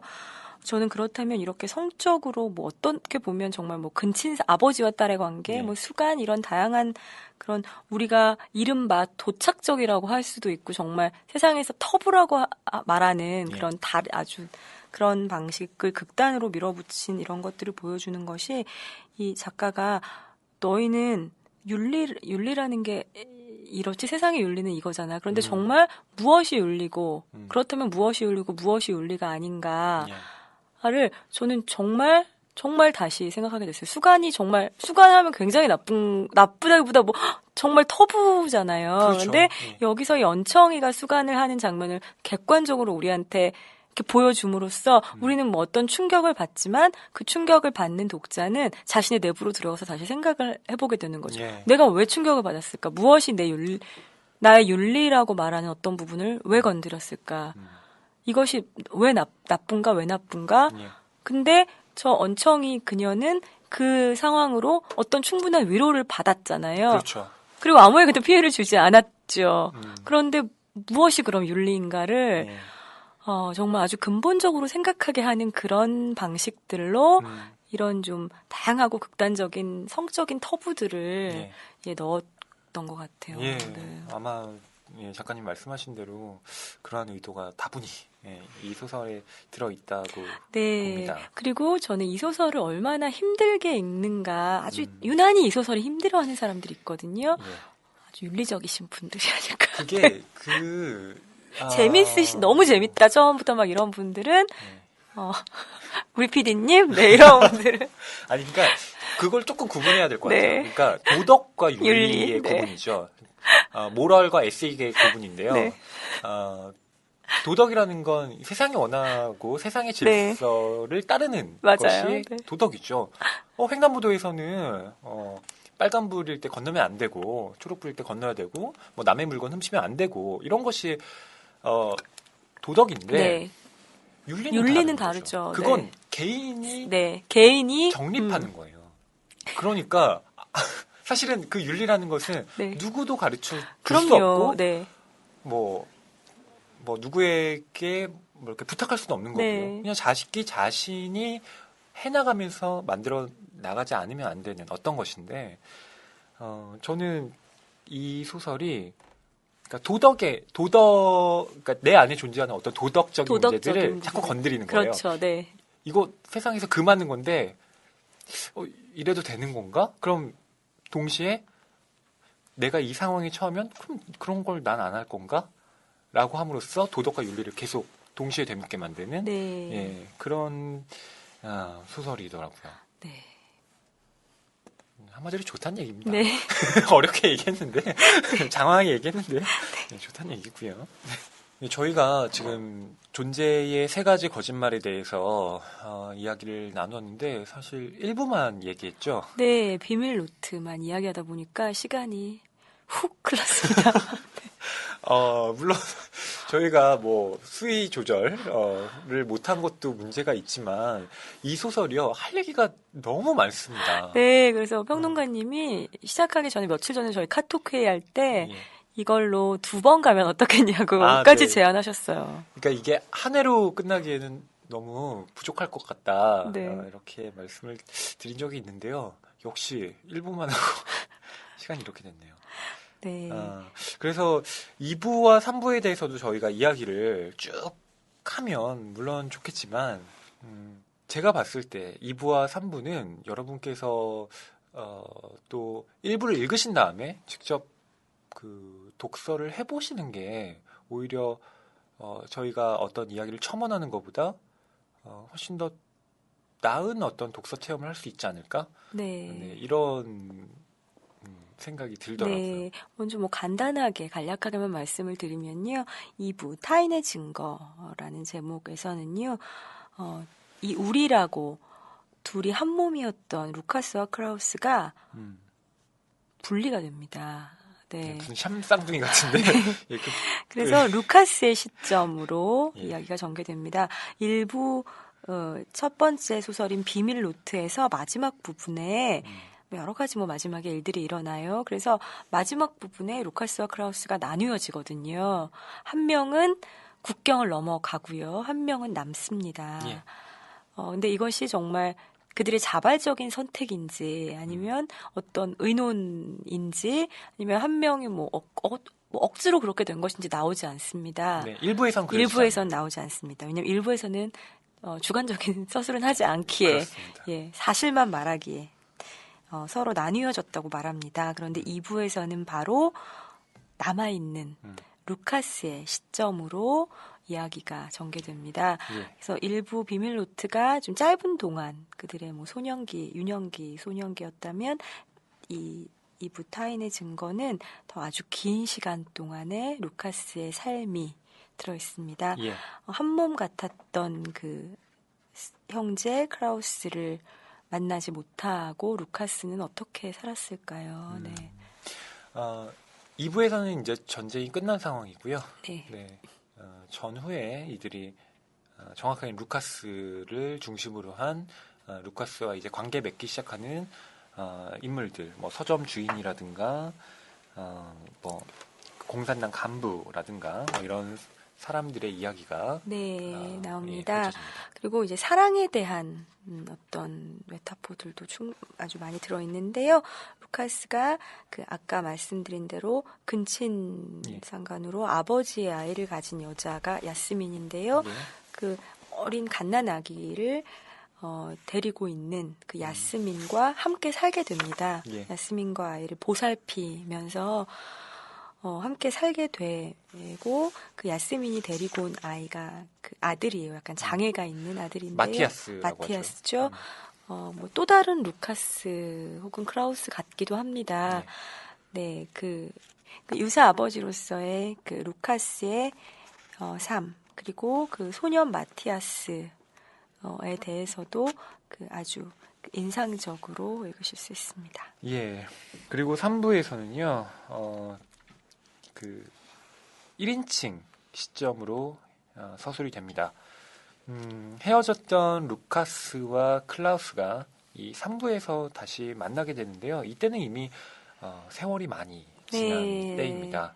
그래서 거의 노인이 다 된 이들이 어떻게 서로에 대해서 거짓말을 하고 또 서로를 그리워하면서도 그리워하지 않는다고 말하고 그런 말들이 교차해 가는가 그런 언술에 대해서 그 좀 저는 흥미롭게 보았는데요. 네, 3부는 뭐 언술에 관한 소설이라고 네 그렇게 읽는다고 해도 저는 될 것 같습니다. 네. 그래서 결국엔 1부와 2부에서 펼쳐놨던 어떤 단서들 그리고 모호한 것들을 3부에서 봉합하는 듯하면서 더 모호하게 만듭니다. 네.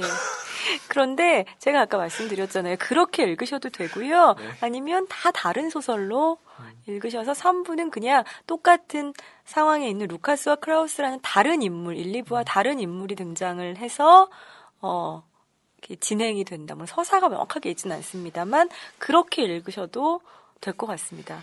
그 1, 2부에 나왔던 등장 인물들이 다른 역할로 또 3부인 50년간의 고독에서 등장을 하거든요. 그래서 예. 뭐 이게 꿈이야 환상이 하실 필요 없다는 말씀 꼭 드리고 싶어요. 예.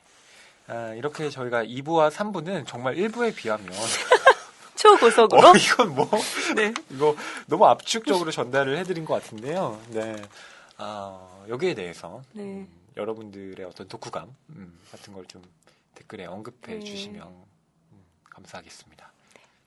네, 저희도 사실 두 번으로 나눠서 해도 됩니다만 뷰수를 걱정하는 제작진의 여러분 일부 뷰 저희 오늘 존재의 세 가지 거짓말 여러분이 다운 많이 받으시면 저희 2, 3부로 돌아올 수도 있습니다. 네.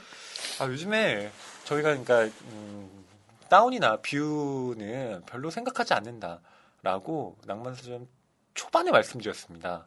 근데 이제 하면 할수록 아무래도 여러분들의 사랑이 더욱 많이 필요하고요. 네. 주변에 전파도 좀 널리 해주세요. 저희가 A사 이런 짓 하시면 안 돼요. 존재의 세 가지 거짓말. 저희가 좀 더 열심히 잘 준비를 해보겠습니다. 네. 저희가 교보문고 그 간부님들께 이 지원을 어필하기 위해서는 청취자분들이 성원이 필요하거든요. 우리 봐라, 우리 이를 듣고 네. 있는 이분들이 이렇게 이분들의 많다. 존재 세 가지 거짓말 바로 이어진다. 네. 그러면 이제 네. 이 책이 바로 딱 그 교보문고 광화문점이나 이런데 바로 이렇게 가장 잘 보이는 자리에 배치도 되고요. 네, 여러분들 찾기 너무 힘들게 존재 세 가지 거짓말 어딨나요? 이러면 저기 구석에 한 권 막 이러지 않았으면 좋겠습니다. 그렇습니다. 네. 저희가 정리하는 차원에서 존재의 세 가지 거짓말을 좀 인상 깊게 봤던 부분들에 대해서 언급을 하면서 끝내면 어떨까 싶습니다. 네. 뭐 저부터 말씀을 좀 드릴까요? 저는 우선 이 존재의 세 가지 거짓말이 2차 세계대전을 배경으로 하고 있다는 것, 그리고 그 뒤에 전쟁이 끝났지만 사회주의 체제가 들어오고 오히려 전쟁 때보다 더 폐쇄되고 억압적인 상황을 처했던 시기와 또 그 시기 이후로 개혁 개방이 이루어지면서 이제 자유롭게 사람들이 오갈 수 있는 그런 상황이 펼쳐지는 거의 뭐 반세기에 걸친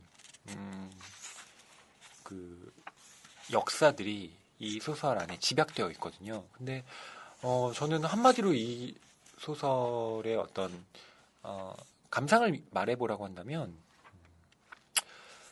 전장의 일상 그리고 일상의 전장 이렇게 말씀드릴 수 있을 것 같아요. 그러니까 1부에서는 분명히 전장이었던 일상들이 기록되어 있는데 2, 3부에서는 일상이 펼쳐지면서도 사실은 전쟁 같은 삶이 또 그 안에 나타나거든요.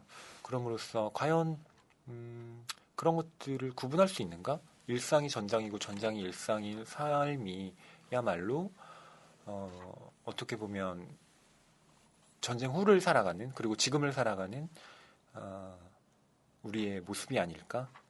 또 헝가리 작가의 작품이지만 한국도 그 식민지와 또 한국 전쟁을 거치면서 이와 비슷한 그 경험들을 할 수밖에 없었던 그런 역사적 배경을 갖고 있고요. 그런 면에서 본다면 그렇게 낯설지 않은 작품이라는 점에서 한국 독자들에게도 충분히 90년대뿐만 아니라 지금 2010년대 현재에서도 의미를 가질 수 있는 작품이라고 생각합니다. 네. 예, 너무 이 문학적으로 평론가답게 딱 잘 정리를 해주셔서요. 뭐라고 덧붙여야 할지. 저는 개인적으로 이 작품을 왜 좋아하느냐, 그토록 좋아하느냐고 묻는다면요. 좋아하는 데는 뭔가 설명이 좋아하는 것일수록 저는 설명하기가 힘들더라고요. 예. 몇 마디로 축약해서요.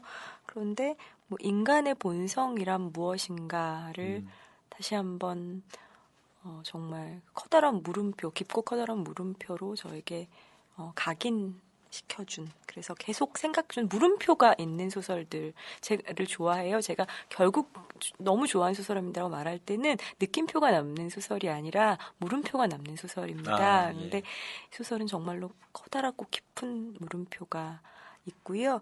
제가 왜 이 소설을 좋아할 수 없는지에 대한 부분을 읽어드리는 것으로 네, 정리를 할까 합니다. 예, 네. 부탁드리겠습니다.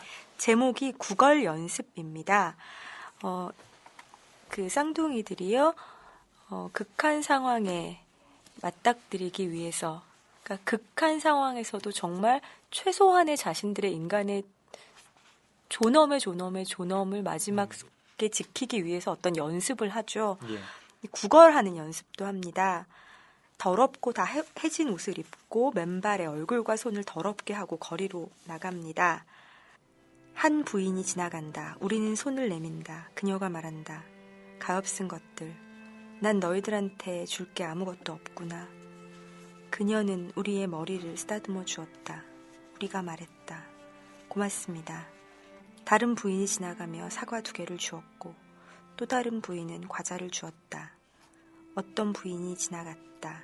우리가 손을 내밀자 그녀는 멈춰 서서 말했다. 구걸하는 게 부끄럽지 않니? 우리 집으로 가자.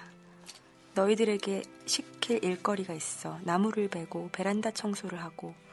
너희들은 그 정도 일은 충분히 하겠구나. 일을 잘하면 내가 스프와 빵을 주마. 우리는 대답했다. 우리는 부인을 위해 일하고 싶지 않아요, 부인. 우리는 부인의 스프와 빵을 먹고 싶지 않아요. 배고프지 않거든요. 그녀가 물었다. 그런데 왜 국어를 하지? 국어라는 기분이 어떤지, 그리고 사람들 반응은 어떤지 관찰하기 위해서예요. 그녀는 소리를 지르며 가버렸다. 더러운 자식들 같으니라고. 건방지게.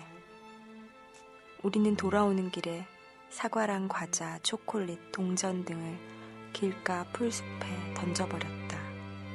우리의 머리를 쓰다듬어 준 것은 버릴 도리가 없었다.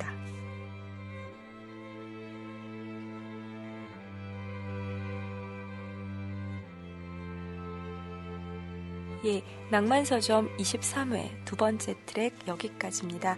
오늘은 아코타 크리스토프의 존재의 세 가지 거짓말에 대한 이야기 나눴습니다. 여러분, 저희 다음 주에 24회로 돌아오겠습니다. 안녕히 계세요.